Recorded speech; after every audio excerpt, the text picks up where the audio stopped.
Assalamualaikum warahmatullahi wabarakatuh. Alhamdulillahirrahmanirrahim. Perkenalkan, nama saya Muhammad Ferry Khalifatus Siddiq. Saya dari Prodi Ilmu Al-Quran dan Tafsir semester 5 akan menjelaskan mengenai tafsir tahlili, yaitu pada surat At-Tin. Sebelum kita membahas lebih dalam lagi mengenai surat At-Tin, di sini saya akan membacakan ayat dari surat At-Tin. Bismillahirrahmanirrahim. Wattini wazzaitun wa turi sinin wa hadzal baladil amin laqad khalaqnal insana fi ahsani taqwim tsumma radadnahu asfala safilin illal ladzina amanu wa 'amilus sholihati falahum ajrun ghairu mamnun fama yukadzibuka ba'du biddin alaysallahu bi ahkamil hakimin. Shadaqallahul azim. Penjelasan selanjutnya adalah asbabun nuzul. Dalam surat At-Tin dijelaskan dalam kitab Lubabul Nuqul li asbabun nuzul dalam ayat 5 diturunkan karena Ibnu Jarir meriwayatkan dari Ibnu Abbas mengenai firman Allah Subhanahu wa taala, yang mana pada intinya adalah ada sekelompok orang tua yang akal mereka itu sudah tidak berfungsi seutuhnya.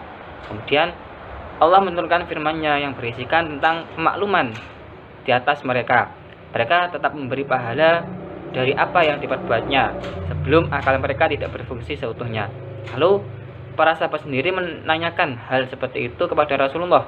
Apakah tetap ada pahala kepada orang yang sudah pikun atau yang ingatannya sudah tidak seutuhnya?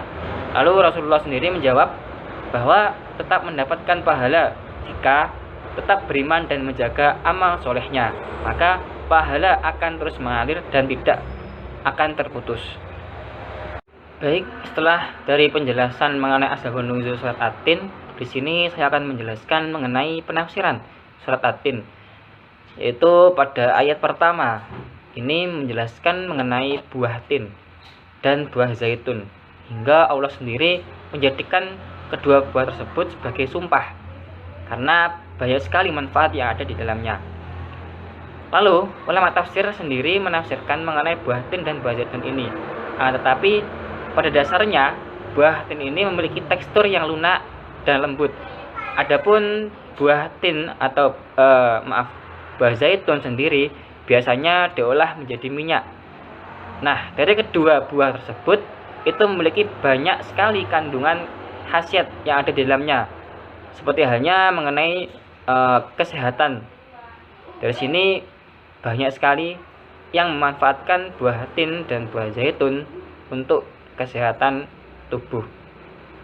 Setelah saya menjelaskan mengenai penafsiran surat At-Tin ayat pertama, maka saya akan melanjutkan mengenai ayat yang kedua, yaitu waturi sinin. Dalam ayat ini terdapat nama sebuah gunung. Kita bisa melihat dari kalimatnya waturi sinin, yaitu gunung Tursina atau yang kita kenal yaitu Gunung Sinai atau Semenanjung Sinai. Nah, dari situ ulama menafsirkan mengenai ayat ini bahwa di Gunung Tursina ini Nabi Musa berkomunikasi dengan Tuhannya, yaitu Allah Subhanahu wa taala. Lalu dilanjutkan dengan ayat 3 yang berbunyi wa hadzal baladil amin. Para ulama menjelaskan mengenai ayat ini wa hadzal baladil amin, yang mana menjelaskan mengenai kota yang aman adalah kota Makkah yang senantiasa dijaga oleh Allah, karena kota tersebut terdapat utusan Allah, yaitu Nabi Muhammad SAW. Baik, saya akan melanjutkan mengenai penafsiran ayat 4 dari surat At-Tin, bahwa dalam ayat ini menjelaskan mengenai penciptaan manusia. Allah sendiri telah menciptakan manusia dengan sesempurna mungkin, mulai dari bentuk rupa, perawakan yang seimbang, dan membedakan mana yang baik dan mana yang buruk dengan akal. Dan masih banyak lagi yang diberikan Allah kepada makhluknya.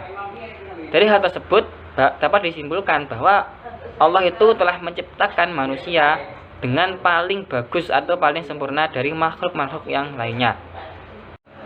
Lalu penafsiran dari ayat 5 adalah dalam penjelasan yang kuat, yaitu menjelaskan mengenai akal pikiran seorang akan menginjak umur yang paling rendah, yaitu pada masa tuanya, dan daya pikir yang rendah ataupun pikun.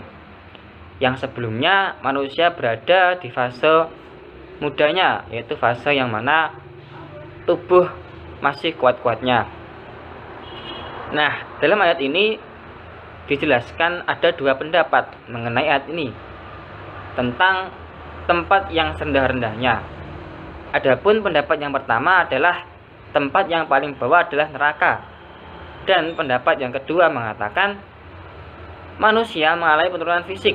Tidak semua mengalami hal tersebut, tapi dari segi individual atau ranah pribadi yang mengalaminya.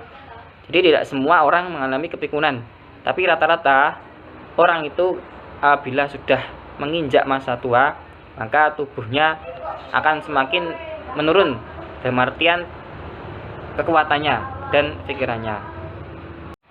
Penafsiran ayat 6 surat At-Tin di sini menjelaskan mengenai orang-orang yang beriman. Orang-orang yang beriman seperti apa? Yaitu orang yang beriman kepada Allah, para rasulnya, hari akhir, dan beramal soleh dengan mengajarkan kewajiban dan ibadah-ibadah lainnya. Nah, dari situ mereka akan mendapatkan pahala yang terus-menerus dan tidak akan terputus sebagai balasan atas ibadah mereka yang mereka perbuat saat berada di dunia. Lalu penafsiran dari ayat 7 yaitu dalam ayat ini bertanya kepada manusia bahwa mengapa kamu itu mendustakan, wahai manusia, padahal dalil-dalil dan bukti itu sangat jelas, yaitu Allah menciptakan manusia dengan bentuk yang sempurna mungkin dari semua makhluk yang Allah ciptakan. Dari sini dapat kita lihat bahwa bukti kekuasaan Allah atas kebangkitan dan memberi balasan kepada seluruh manusia. Lalu ayat yang terakhir dalam surat At-Tin bahwa Allah itu merupakan hakim yang paling adil dari seluruh hakim yang ada. Dengan keadilannya tidak mungkin Allah menyamaratakan mana manusia yang taat dan manusia yang durhaka. Dengan demikian manusia akan menerima pembalasannya kelak sesuai dengan apa yang diperbuatnya selama hidup di dunia. Saya akan melanjutkan mengenai penafsiran kontekstual. Dalam penafsiran kontekstual ini, ayat yang pertama menjelaskan mengenai buah tin dan buah zaitun. Bahwa dalam buah tin tersebut dan buah zaitun memiliki banyak sekali manfaatnya dalam hal kesehatan dan lain sebagainya. Lalu dalam surat yang selanjutnya Allah menciptakan manusia dalam bentuk yang sempurna dari ciptaan makhluk yang lainnya. Sebagai pembeda, Allah memberikan manusia yaitu berupa akal supaya bisa berpikir dan dapat membedakan mana yang hak dan mana yang batil. Lalu yang menjadi fokus surat ini adalah sisi ruhani manusia. Manusia diciptakan dengan sebuah potensi untuk mencapai kedudukan yang tinggi di sisi Allah dan untuk menggapai kehidupan yang bahagia dan abadi. Untuk mencapai dan menggapai itu semua, maka manusia harus memperdayakan sisi spiritual dan ruhaninya, bukan dengan memperdayakan fisik dan raganya saja. Potensi yang dimiliki manusia itu pada sebagian manusia tidak berkembang, bahkan akan menjadi hilang, sehingga manusia menjadi makhluk yang hina dan lebih rendah daripada binatang. Oleh karena itu, manusia akan menjadi rakus. Tapi ada sebagian manusia yang memiliki potensi dan akan berkembang, sehingga mereka menjadikan manusia yang meyakini nilai-nilai ilahi dan insani dan berkhidmat untuk Allah dan umat manusia. Untuk itu Allah akan menyiapkan pahala dan anugerah yang tidak akan terputus sampai nanti.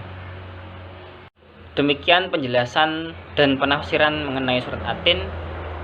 Ada kurang lebihnya mohon maaf. Wassalamualaikum warahmatullahi wabarakatuh.